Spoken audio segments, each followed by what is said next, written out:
Bismillahirrahmanirrahim.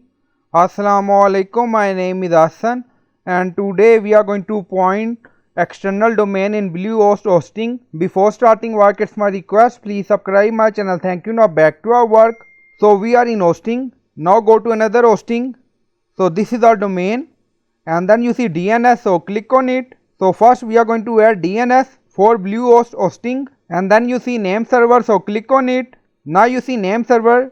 We already added ns1.bluehost.com and then you see ns2. If you want to add your name server for Bluehost, you see button change name server, so click on it and then you will see option I will use my own name server, so you can add Bluehost name server and then click on save. Now close. So this is our domain. Now copy.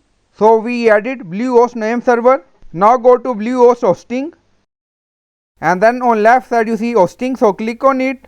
So click on your hosting and then you see manage, so click on it and then you see add site, so click on it. Now you see multiple options, so we are going to install WordPress.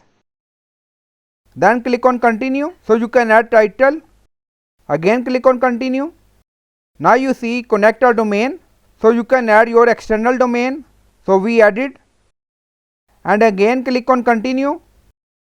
Now installing WordPress. Now you see site is installing, so scroll down, then you see our domain and then click on setting. Now we are in our view and then you see site information, connecting domain. So we added name server in GoDaddy recently, so propagation take time up to 24 hours. Now you see domain, so click on it. Now you see domain DNS status pointed and then you see pending site URL, so domain will work up to 24 hours maximum. Now go to our view again, click on it. Also you see new WordPress installation on this domain and then you see Bluehost Power website. So I hope you like this video. Please like, comment, share, subscribe. Thank you for watching.